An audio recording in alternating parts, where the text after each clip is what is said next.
బాలినేని రెచ్చగొట్టి వదిలిపెడుతున్నాయి పత్రికలు, ఈనాడు, ఆంధ్రజ్యోతి, వీళ్ళందరూ. ఏది నిజమో తెలియదు. ఆయన మొదట్లో ఖండించేవాడు, ఆయనకి చిరాకేసిందో లేకపోతే ఆయన అవతలకి వెళ్ళడానికి నిర్ణయించుకున్నాడో తెలియదు. బేసిక్గా అయితే ఆయన తెలుగుదేశం పార్టీకి వెళ్తాడని నేనైతే అనుకోను.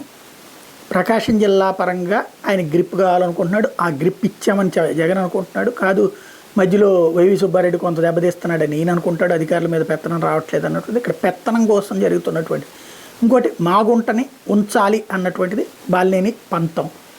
మాగుంటకి టికెట్ ఇవ్వాలని, లేకపోతే తన కొడుక్కి ఎంపీ టికెట్ ఇవ్వాలన్నటువంటిది, లేదా మాగుంట కొడుక్కి ఎంపీ టికెట్ ఇవ్వాలన్నటువంటిది తన పంతం. మాగుంటకి ఇచ్చే ఉద్దేశం జగన్మోహన్ రెడ్డికి లేదు.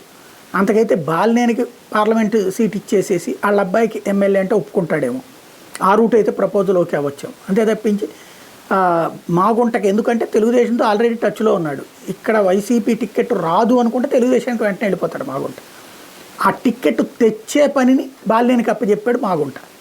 అది జగన్కి తెలుసు. మాగుంట వ్యవహార శైలి జగన్కి నచ్చట్లేదు. అందుకే ముందే పత్రికల్లో రాసుకొచ్చినటువంటి కథనాలు, తిట్టమంటే తిట్టనన్నాడు ఒక ఎంపీ అంటే ఆయనే. తిట్టమంటే అంటే నువ్వు ఎంపీగా 5 ఏళ్ళు ఉండి ఒక్కసారి కూడా విపక్షం గురించి ఏం మాట్లాడినప్పుడు అధికార పక్షం ఇంకెందుకు? లేదా ఇప్పుడు వైఎస్ఆర్ కాంగ్రెస్ తెలుగుదేశం పార్టీలో 3 ఎంపీలు ఉన్నారు. గద్దె రామ్మోహన్, లేకపోతే అతని పేరు ఏంటి, కేసినేని నాని కావచ్చు, తర్వాత గలాజేదేవి గారు. వైఎస్ఆర్ కాంగ్రెస్ పార్టీ విమర్శించకుండా ఏ ఒక్కళ్ళన్నా ఉన్నారు 5 ఏళ్లలో? ఎందుకు? ప్రత్యర్థి కాబట్టి విమర్శించాలి.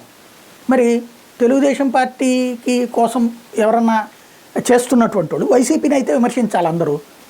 మరి వైసీపీలో ఉన్నటువంటి వాళ్ళు తెలుగుదేశాన్ని విమర్శించనంటే ఎందుకోసం ఇంకా అప్పుడు? అంటే అక్కడే సీన్ అర్థమవుతుంది. అతను లాలూచీ కుస్తీ రాజకీయం నడుపుతున్నాడు.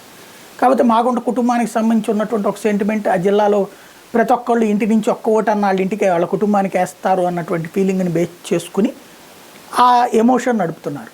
ఇదే మొన్నటిదాకా ఈనాడు, ఆంధ్రజ్యోతి వచ్చేటప్పటికి మాగుంట కుటుంబాన్ని అడ్డదిడ్డంగా రాశారు. ఏమని?